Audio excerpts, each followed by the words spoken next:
So to kick things off, I wanted to start off with a little bit of protocol updates from the technical side. A lot of different protocols were shared in at ETHCC. The videos are going up on YouTube a lot faster than they are on our Twitter. So if you guys want to check out these videos, hop out to YouTube and you can see a lot more technical and deep dive into what I'm about to tell you about now. So we have a few protocols coming. The first one is kETH. And what kETH does is it creates a basket of rETH, stETH, and dETH. And what it does is it leverages dETH and the composability of the validators from dETH, and it creates this consistent target rate yield, and while also using this stETH and the rETH as well. And what's so exciting about this is that for the people who are bringing in rETH and stETH, kETH can always be redeemed for ETH or its equivalents. There's always this smart contract back to a specific ETH, and this again falls on Stakehouse's redemption guarantees. So that's the first protocol. I think that should be a focus of the Liquidity Council if that forms, which we'll talk about later, because kETH and dETH are very much related. It's very related to Stakehouse and getting liquidity there. The next protocol is K2, and what's worth discussing just very quickly is there's been a lot of talk about restaking, and Blockswap is creating two restaking protocols. One has been under development and is finished as of a couple of weeks ago.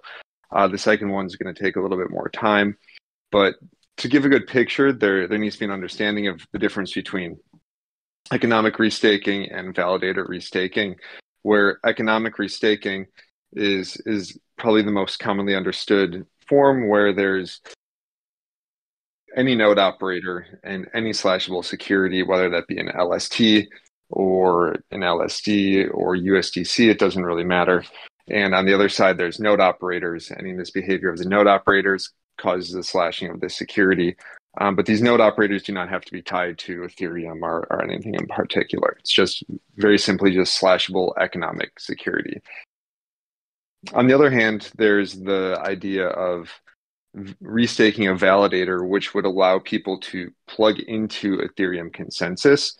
Now, this doesn't mean giving up withdrawal credentials or actually staking like a validator through a particular method. This could be DVT or solo stakers, really anybody.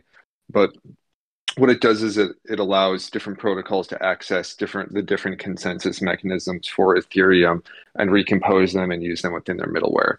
Now, I don't want to take up too much time talking about the product since this is a community call, but I just wanted to give everybody a little bit of a heads up on what's coming. There's, as I was saying, the deep dives are available from our conference in ETHCC, which was very successful. We didn't have enough seats. We should have gotten a bigger place.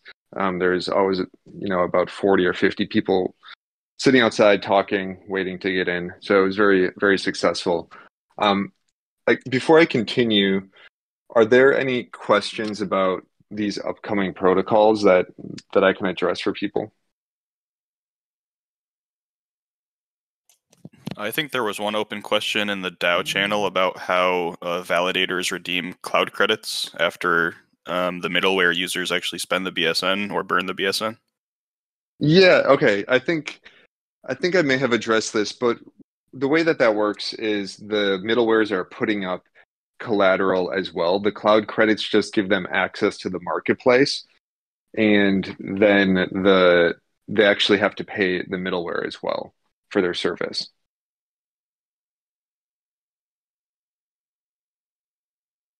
Great. Aiden, do you want to hop up here and walk through this withdrawals update for Stakehouse? Yeah, for sure. Yeah, along with that, I got two quick announcements to share with you guys. Like Derek mentioned, the first one is in case you guys did not see, Stakehouse LSD networks withdrawals are enabled now on testnet. So this means that you guys can hop into the dApp and execute a full withdrawal of your validator and the ETH within it from the dApp as a node operator. Additionally, you can use the SDK as a LSD network owner to initiate it as well. But we have provided in the announcements, you can find guides to our help center article on how to, it's a step-by-step process for withdrawal from the dApp. And there's also in-depth documentation available as well. So yeah, let me know if you guys, let us know in the Discord if you guys have any trouble with that. But it should be working on Gorilla testnet. Additionally, Derek had a talk with the Rated Network about listing Stakehouse, and they suggested to us that each LSD network should be listed separately. For those of you who don't know, the Rated Network is an ETH staking search aggregator and listing site. And since each LSD network in the Stakehouse or in Stakehouse generates unique yield, as LSD owners, you can get your own representation and exposure to your network by listing it on their page. But however, it is up to you to list your own network. But the good news is Rated provides instructions for this, and their team is always willing to help in their Discord as well. And you can find a link to their self-report guide in the announcements as well. Derek made a midweek announcement yesterday, and that is available in our Discord. So yeah, if you guys have any questions about LSD networks withdrawals or this Rated network updates, feel free to ask now before we get into the rest of the call. Thanks, Aiden. So what I wanted to bring up and discuss with the community first, because it kind of rolls into a few of the other topics at hand, is the concept of this Liquidity Council. The idea is that the Liquidity Council would be a group of people who could decide where BSN and kETH and dETH liquidity could live. They could be getting integrations. There's actually a temperature check in the DAO now that would be worth checking out and reading up on. But anybody would be allowed to join. There'd be incentives for joining, and there's some amendments that I think could be made here. One of them that I wanted to note is that, well, the council would have closer to 100 million BSN tokens to distribute initially, but because there's also 50 million intended for distribution directly into the kETH incentives, that could come with the release of the kETH protocol. So we'd be looking at about 150 million BSN tokens that could be distributed by this Liquidity Council. Now, of that, what's currently suggested is that 500,000 be given at the end of a 6-month period to each member that's accepted into the council. But as an amendment, and I'd be open to feedback on this, I think that there would be some value in giving some extra incentives to each person in the council who brings in a particular integration. So I know there's a few people in the community now who have been getting a few key liquidity plays as far as like Curve and Stake DAO, and I think that's been amazing for the community. And any more of these that come out, I think, should be rewarded from the DAO side. So I'm open to hear people's feedback, so this can get up to a vote and into a snapshot, later today or tomorrow. Yeah, I think you could probably do it kind of on the same basis that the grant council proposals go. So like deliver first and then request compensation after. So like everyone on the Liquidity Council could be getting that baseline BSN. And then upon bringing in an integration, they can kind of request the amount of BSN that they think that integration is worth. And it'll be up to everyone else in the Liquidity Council to decide if that's valid or not. Thank you. Yeah, that makes a lot of sense. Would you recommend that there be set guide rails for this on maximum and minimum, or should there just be maximums? Is there or just kind of leave it open to the council to decide what to do, fully with this 150 million. Just kind of curious where you think guide rails would be, because I know you're on the grant council, so you can automatically opt in to the liquidity council. So I'd be very curious to kind of get your viewpoint on this. Yeah, I mean, guide rails might not be a bad idea, although it's going to be kind of hard to set a set BSN value. Maybe a set dollar value makes more sense because we expect the BSN token to grow a lot. So if you set guide rails right now based on the current BSN value, then they might not be valid when BSN is $1, right?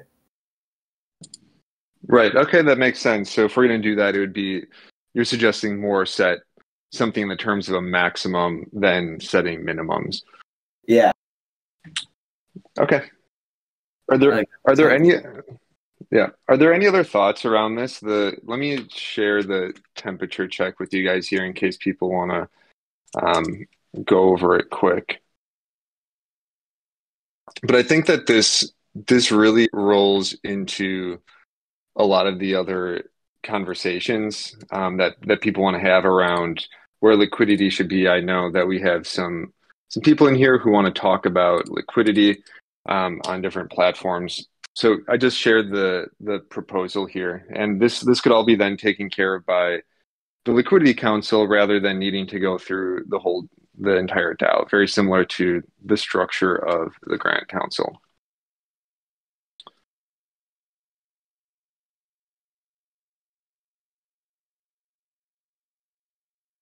All right. So I guess next up, what we have here, again, this is related to liquidity as a few other things, is I see that we have Andrew from Efficient Frontier, who has put up a market-making proposal both for the DEX side and the SEC side. Andrew, it'd be great if you could, explain a little bit about what you're thinking, if this could be a phased launch, and just so the DAO can kind of wrap their head around what you're suggesting. Yeah, good to meet everybody.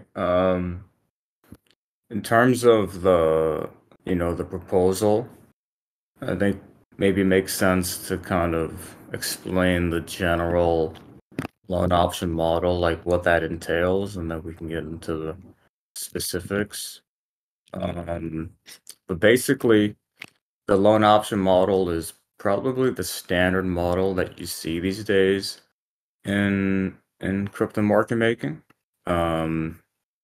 So, it's basically a model in which the market maker takes a loan from the project, and then he has an option to buy this loan at some series of strike prices, let's say in 12 months or 18 months or 24 months or some set duration. And usually, usually these days, you see an average of like 3 to 4 different strikes, and right now I would say you're starting to see people include KPIs in the contract, which is really what the whole point of the deal is to have, the market maker quote in the order book and provide the KPIs, which are, maintaining the spread, maintaining a certain amount of depth, and maintaining an uptime on those two specific things. And to give an example of that, like a very simple example, let's say, if you have a $1 million loan and a $1 strike, right? So the market maker during, let's say, the 18 months is obliged to make markets and quote some specific KPIs for the project during these 18 months. After the 18 months, if the price is, let's say, $2, then the market maker has the right to exercise at the dollar price, and the project will get back USD or USDC, and the market maker will keep the loan. And in the instance that the price has gone up, the market maker never makes the full spread, usually makes, a percentage of the spread between the price and the original strike. because of the fact that the market maker is obliged to be selling as the price is going up. So somebody in the ecosystem has to be selling as the market is going up, and so that's the market maker's role. And I guess on the flip side, if the price goes down to 90 cents, let's say, at the end of 18 months, no matter what happened in between, then the tokens are just, given back to the project. And in a sense, you can say that the project didn't pay, a penny for the market making service. So in that sense, the market making service is meant, or the loan option model is meant to align the market maker's interest with the projects. Of course, like at the end of the day, there's a lot of different scenarios that can play out, but the ultimate goal of this model is to align our interests. So that's the quick introduction to the model. I don't know if you have any questions there. We can go into specifics about the proposal and maybe a bit about the company, but if you have any questions, feel free to ask. Thank you, Andrew. Yeah, if anybody has any questions, feel free to chime in. And while people are doing that, I just had one question, Andrew, that might be interesting for people to know is your proposal right now is fairly robust. Is there a possibility to break it into phases or specifically into dexes and then sexes? Yeah, so there are different ways of tranching it out. You already see the different tranches in terms of the strikes. But basically there are ways of saying, well, the future strikes can be delayed by 369 months. This kind of thing. So there are ways of, let's say, like making sure that delivery of future tranches is in the future. There's a way of saying, well, the delivery of future tranches might not take place until there's a CeFi listing, and then a couple, like a month or during the CeFi listing, that's when the delivery will take place of the future tranches. That's another way of going about it. Legally, that might be harder to wrap in a contract, but that we can figure out a way. But all in all, there is a way of saying, like we can of splitting up, these different pieces of the loan, and having them delivered in the future. Great. Does anybody have any thoughts, comments, questions for Andrew? Do people like it? People don't like it?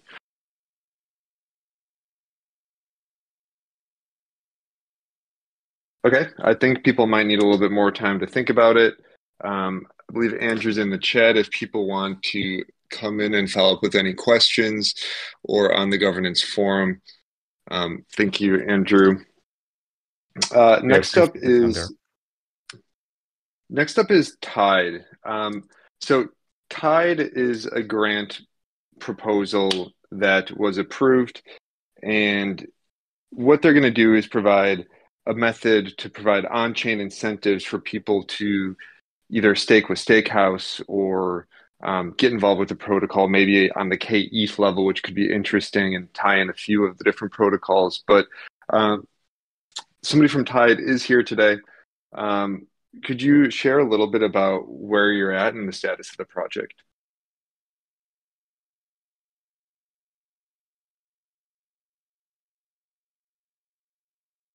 You're unmuted, but I cannot hear you.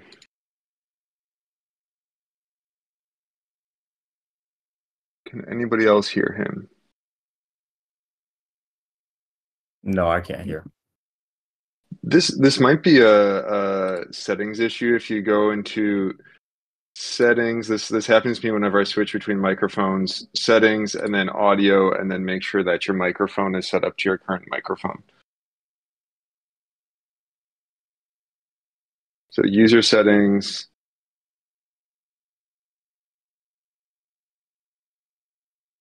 voice and audio.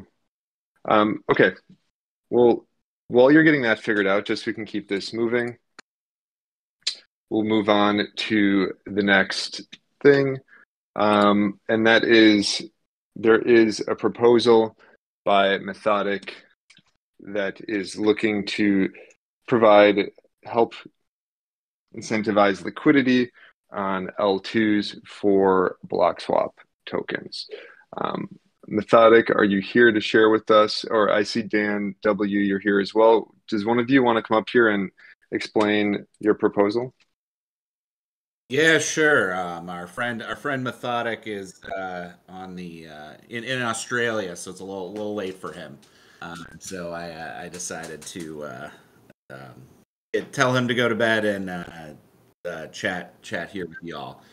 So basically, Velodrome is the biggest DEX on all of the layer 2s, and we have some pretty great ways to kind of incentivize and build liquidity for protocols like yourself. So this could be both for the BSN token as well as for your LSD tokens. So this could be dETH or kETH. And how it works is basically the protocol can deposit voting incentives each week. And then VE Velo holders then vote for your pool based on the voting incentives. And they then receive those voting incentives. And then what we've been seeing recently, and this has been a trend for a while, is anywhere between $2 and $3 of emissions flow for those incentives. So if you incentivize with 2K per week, we've been seeing 6K in emissions then flow to your pool. So it's a super efficient way to kind of leverage your native tokens into more Velo emissions. And then that can in turn provide LPs then come and provide liquidity for those emissions. And, you know, based off some kind of existing numbers, we looked at some of the APRs on some of your different platforms, and you know, with 15% APR on dETH, wrapped ETH, we could see about 1.5 million in liquidity on kind of a 4K incentive each week. So then further, there is the opportunity for the protocol to kind of acquire a voting position, and this is basically perpetual emissions that are going to be flowing to your pool, and this could be used on any of your different pools. So in terms of a way to just kind of build TVL on L2s, there's like, this is probably one of the most efficient ways possible. And it's a pretty good opportunity to also have some co-marketing opportunities. So for protocols looking to get some awareness, high APRs, and us kind of doing some cross marketing with our partners is a great way to kind of raise awareness about different projects. We have a pretty active community of Velo holders who are all kind of interested in our new projects, and that's kind of a great way to immediately build some liquidity, and also then have some interest and excitement about the project. It's a bit of a complicated system. It's pretty efficient, but does anyone have any questions, or do people kind of understand how the kind of VE token voting incentive model works? I'm a little curious. I'm not familiar with Velodrome. Is this based on Uniswap v3, or is this, we would have to deploy a separate pool for the tokens? Yeah, so this is currently based on the more like the curve model. So we have two different pool types. We have volatile, which would be for like the BSN token if you wanted to incentivize liquidity there. And then we do have a stable swap pool, which could be used for the LSDs. And so that just is kind of more efficient to swap for pegged assets. So they're currently XYK pools. We are in the process, probably in the next month or two, of rolling out a concentrated liquidity implementation. So that will have similar functionality to Unity 3, but also have a like more retail-friendly interface, I'd say, for people to provide liquidity in slightly larger ranges, just because most of our LPs are not kind of the professional market maker type. And so we want to take advantage of the efficiency of concentrated liquidity, but not have kind of retail LPs constantly suffering large and permanent loss. So, does that make sense?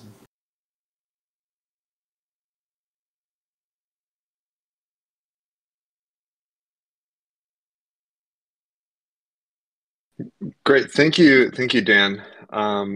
If there's any other questions for Dan, let him know. Let me know. There's the side chat.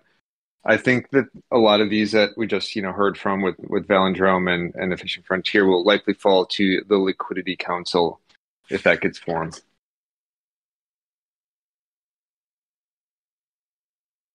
Great. I think we have Tide is now. I just muted him because I hear somebody else talking in the background. But now you have the floor. Okay. You're unmuted. Ready to Thanks, start. guys. Can you hear me? Thanks, Derek. Thanks, Aidan. Okay. Yes. Thank you. So I'm Silvio from Tide, CEO co-founder. Tide is a data-driven Quest platform. It's actually open and permissionless, so you can go there, browse some of the features. We recently got a grant of 100K OP to be distributed in next month through our campaigns. What makes us different is the ability to track in a very simple way on-chain actions, and also to attach ROI to the campaigns. So we have a very in-depth analytics section. So without having to develop custom dashboard, you can see if the campaign is working. So the objective of the proposal is bringing awareness and on-chain activity to Stakehouse and as Blockswap. So it will mainly targeted to liquidity providers, depositors that are maybe not aware of Stakehouse, or maybe are using competitors right now. I saw that basically the no pre-use initiatives of this kind was taken. So I think it's a great opportunity to start engaging the community. I proposed a plan and a high-level plan in a proposal document. I was thinking to start just after mid-August, because there will be starting distributing tokens for Optimism and for other projects. So we should maximize traffic on Tide. So the idea is to do basically four types of quests. There will be awareness quest, where we ask users to submit high quality content on Blockswap on social media. Let me just make a premise. Tide, we want to bring organic activity from high quality users. So we won't be, our target metric won't be maximizing the number of mints, won't be maximizing Twitter engagements, but will be entirely maximizing the on-chain activity. And this is something that is different from other providers. So awareness quest will be about incentivizing users to produce threads and to engage on Twitter, and they will provide XPs to user doing so. XPs will be saved on chain in soulbound tokens that user will collect along the campaign period, and will be rewarded according to his position in the leaderboard. Basically, this means that we can either do weekly raffles, or like open stream of tokens to the top X% of leaderboards, or like give immediate incentives to complete quest. Probably we'll do a mix of these three. So again, as this is to minimize the churn between campaigns. Then there will be, so awareness quest is a category. Then there will be on-chain quest. So they will be basically depositing on any pool, and this would be deposit for a certain amount for a certain time.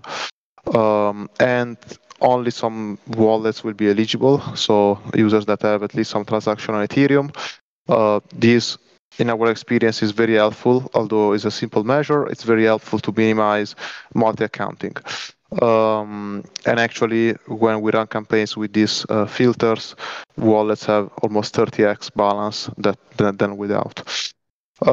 Then we can also experiment by creating quests that are specific to holders of other kind of staked ETH, so coming from competitors.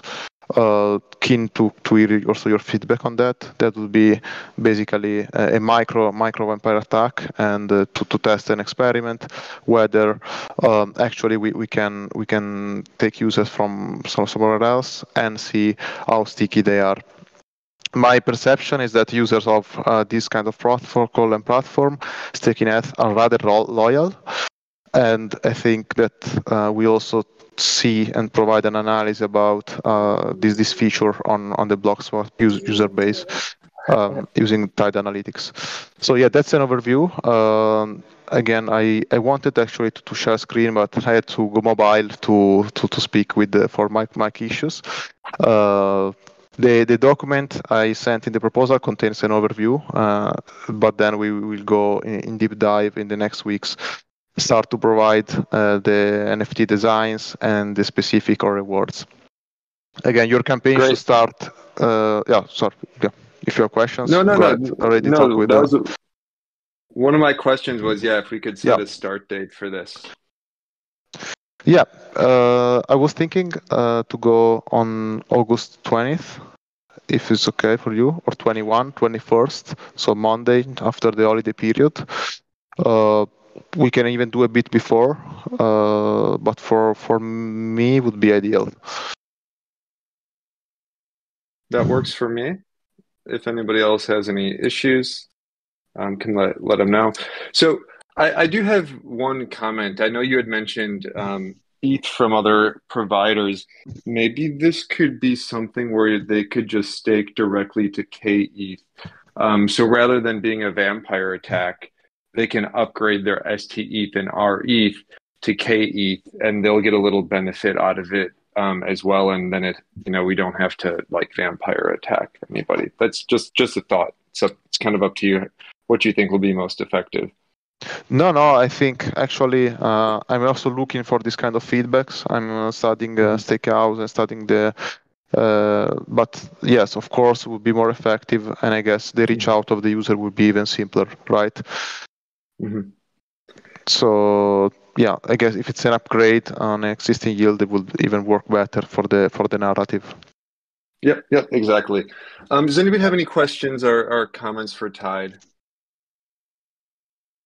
Yeah, I wanted to know, there was also an educational content portion of the proposal, correct?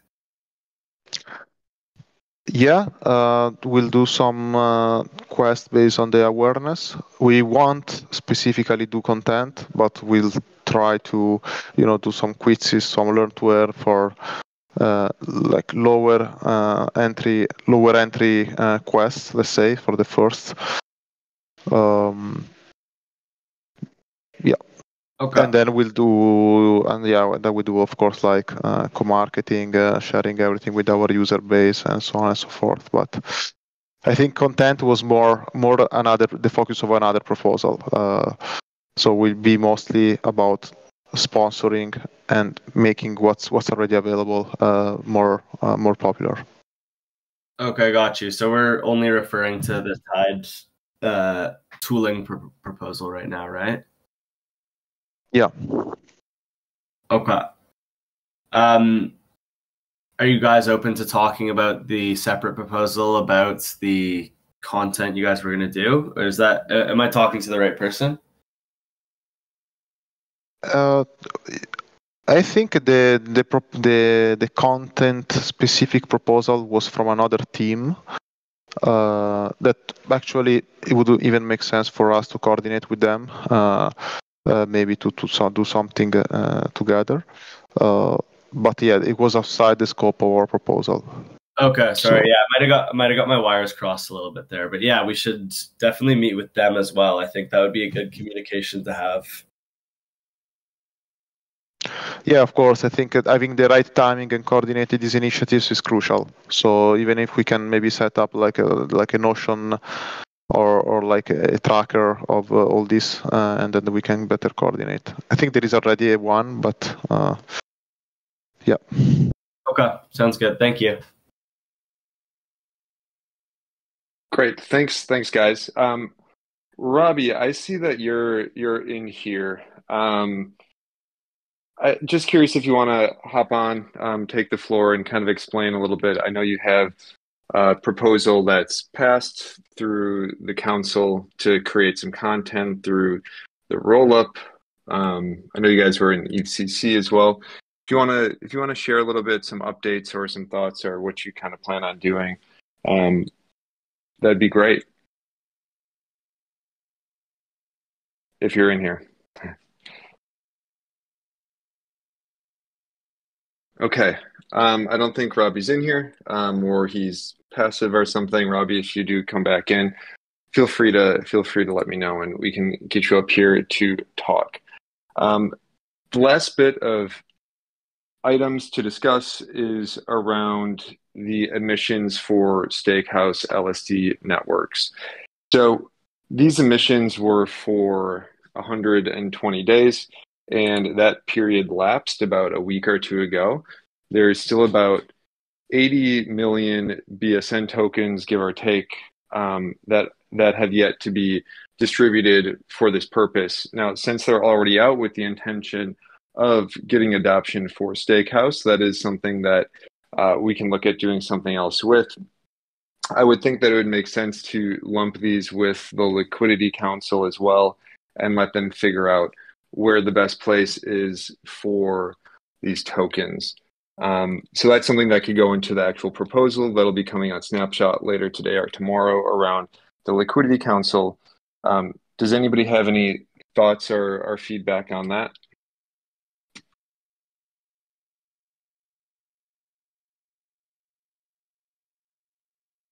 Okay. Well, I think that's pretty much everything that we have pending that we need to discuss. I'd like to thank everybody for joining. If there's any other topics that people think that we missed, I think that that'd be very helpful. If Matt, I see you joined. Would you like to say something? Yeah, maybe I have a point just to raise. The kETH, right? That's something was in testing. We got some good data points from users testing, and I know we looked into it, some of the strategies on RETH and stuff like that in Goerli. It's very hard to do that thing on Goerli because there's not much liquidity right now. So we are going to deploy that in a few days. So maybe it's better anything adjacent to the kETH, the K-hole, and other kind of stuff. Maybe it's good to give a heads up. You can elaborate on that part, like if anything need to do that, it would be nice to have it together all at the same time, because then the incentives and everything could work in a better way. Yeah, I think it'd be great. If we can get this Liquidity Council together so that they can figure out where to incentivize the kETH and figure out the best places for it to live. I know we have a few great options here. People are already using Bunny, and people are already using Curve. Maybe this is something that we could repurpose again. And on top of that, yes, that's a good point, Matt. I don't think we had discussed necessarily K-hole. John Brown, would you want to take some time to explain to everybody K-hole and how it works? Sure, yeah, I don't have the diagram up, but I think I can talk about it briefly. Basically, we're trying to incentivize people to deposit their liquid staking tokens like rETH or stETH into the K-hole contract, and then the K-hole contract takes those LSTs, deposits them into the kETH vault, and basically the incentive for the LST depositors is discounted swaps, and those tokens come from token depositors who are then eligible to claim fee emissions from the swaps, as well as the BSN that's being farmed from the kETH deposits in the kETH vault. Now, there's a few details we've been thinking of changing here. I just posted one idea in the DAO channel, which is to only deposit 50% of the kETH into the kETH vault, and then use the other kETH to redeem it and deposit that ETH into the giant pools for Stakehouse. If anyone has any ideas or recommendations, I'd love to hear them.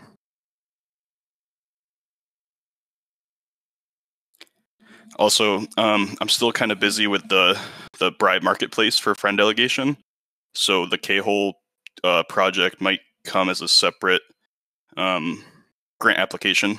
While I have the grant council here, I'd love to hear their thoughts on that as well. So on the first thing that he said, the 50% goes to Stakehouse, right? What's the benefit of the K-hole depositors from that? So 50% of the swap fees would still go to, I'm sorry, all of the swap fees would still go to the token depositors. The benefit for the LST depositors is that they still get a discount on the swap. So there's this arbitrage opportunity where they can stake 1 ETH with Rocket Pool, for example, take their 1 RETH, deposit it into K-hole, and maybe get some extra wrapped ETH back, where they can take that, unwrap it, deposit it to Rocket Pool again, and just keep going and netting a small profit each time. Okay, makes sense. Yeah, at the moment that we're only limiting to STETH and RETH, we're still not convinced about CBETH because there's systemic risk there. So until that clouds are clear, I cannot do anything. What's the issue there? We're not sure about the liquidity, and also if they blacklist the contract or something like that, the whole thing will get stuck. We're not sure. Okay. So up until I don't know. We still need to see how the liquidity there for this CB. But for the STETH and RE, it would be nice because it's been widely used and a lot of integrations. So it would boost their usage, and say the kETH will give some sort of a additional benefits for the users who are holding it and hold it here, and they can it just brings a lot of velocity to the staked ETH usage in overall DeFi. Also good for us. It's a positive feedback loop. That's how we see it. But definitely would love to see the K-hole, because when we feature that in the event, I think the video is out, so you can actually go and see it. There's a lot of people actually interested. Variety of reasons. So just an interesting thought here, playing around with combining some of these grants. John, I know you're focused on the bribe marketplace first, which I totally understand. There's actually a few people I'm talking to who are interested in that. But maybe the K-hole and the Tide proposal could go hand in hand, where they could incentivize people to use K-hole as part of their quests. Would it be ready in time for that, or it sounds like there might be a little bit more development time needed than 2 or 3 weeks out? Yeah, I'm not confident it'll be ready for then. Okay. Just had to ask. Great. Well, thank you everybody for your time.